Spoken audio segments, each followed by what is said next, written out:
나이가 들수록 주름만큼 감추기 힘든 게 뱃살인데요. 운동도 하고 굶어봐도 쉽게 빠지지 않는 뱃살 때문에 스트레스 받으신다면 오늘 영상을 주목해주세요. 이번 영상에서는 내장지방 제거에 사과가 정확히 어떻게 좋은지, 함께 먹으면 더 좋은 음식은 무엇인지, 효과적인 사과 섭취 방법에 대해 한 번에 정리해드리겠습니다. 오늘 알려드린 대로 매일 사과를 드신다면 내장지방 제거에 탁월한 효과를 볼 수 있을 겁니다. 내장지방은 현대인에게 가장 큰 문제 중 하나로 복강 내 저장되는 지방을 내장지방이라고 부르는데요. 영국 의학저널 발표에 따르면 복부둘레가 클수록 사망 위험이 증가한 것으로 나타났습니다.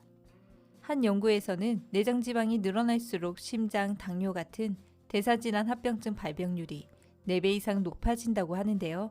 특히 피하지방과 달리 내장지방은 지방이 혈액 속으로 흘러들어가며 간, 심장 등에 쌓여 각종 염증을 유발하고 질병의 원인이 되기에 위험합니다. 다행히 사과를 먹으면 내장지방 제거에 큰 효과를 볼 수 있다고 하는데요. 왜 내장지방 제거에 사과가 좋은 걸까요? 바로 사과의 펙틴과 프로아니딘 성분 때문입니다. 조사한 자료에 따르면 사과의 이러한 성분들은 지방을 분해하기 때문에 특히 복부 비만이 있는 분들에게 효과적이라고 하는데요. 수용성 식이섬유인 펙틴을 섭취하면 내장지방 제거뿐만 아니라 장 운동이 활발해지고 변을 무르게 하기 때문에 변비에도 효과적이라고 합니다. 또한 장내 보호막을 만들어 각종 독성 물질 흡수를 막아주는데요.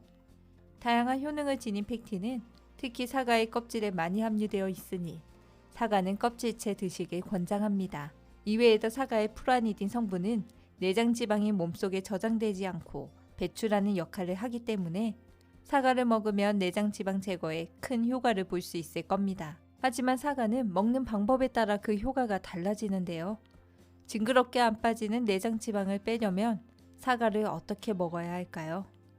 결론부터 말씀드리면 사과 발효액을 드시는 게 좋습니다. 더 정확히는 생강과 같이 발효시켜 먹을 때 내장지방 제거 효과를 2배로 늘릴 수 있는데요. 왜 사과와 같이 먹으면 좋은 음식이 생강일까요? 지방을 태우는 생강의 진저롤과 쇼가올 성분 때문입니다. 동의보감에 따르면 생강은 성질이 따뜻하고 신진대사를 활발하게 하여 위장을 보호하며 식욕 조절에도 도움을 준다고 알려져 있는데요. 그중 생강의 진저롤 성분은 체내 내장지방을 태우는 역할을 하고 쇼가올 성분은 내장지방 세포 생성을 억제하는 효능이 있다고 하니 내장지방 제거에 정말 좋은 음식이 아닐 수 없습니다.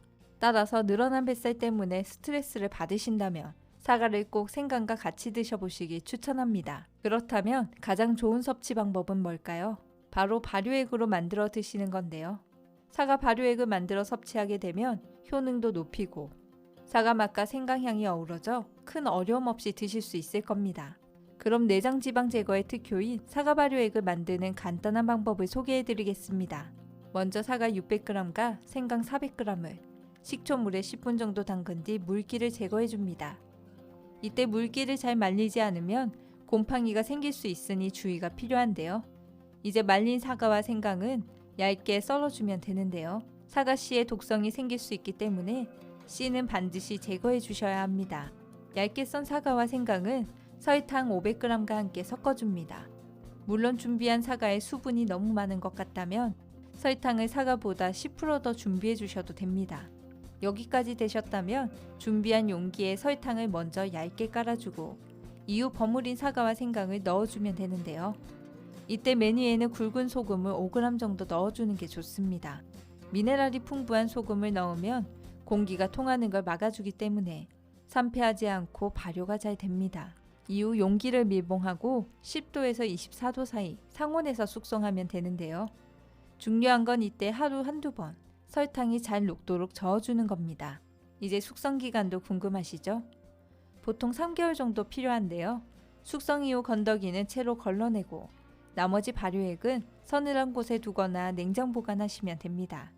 이렇게 만든 사과 발효액은 내장지방 제거뿐만 아니라 3가지 효능도 더 있는데요. 첫 번째는 장 건강에 매우 좋습니다.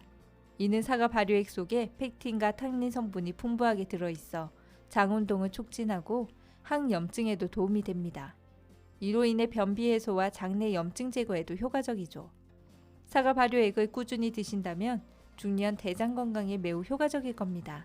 두 번째는 골다공증 치료에 좋습니다. 사과 껍질에 다량 함유된 펙틴 성분 때문인데요. 펙틴은 위산 분비를 촉진시켜 주기에 체내 칼슘 흡수를 도와주게 됩니다. 따라서 뼈가 약해진 분들에게 뼈를 강화시키는 데 효과적이죠. 세 번째는 뇌졸중 예방입니다.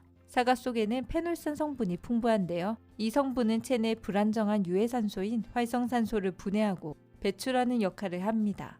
때문에 사과 발효액을 꾸준히 드신다면 내장 지방 제거뿐만 아니라 뇌 건강을 지키는 지름길이 될 겁니다.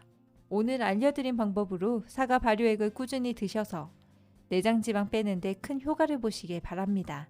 소중한 사람들에게 이 영상을 공유해 주세요. 다음에는 더 좋은 영상으로 찾아뵙겠습니다.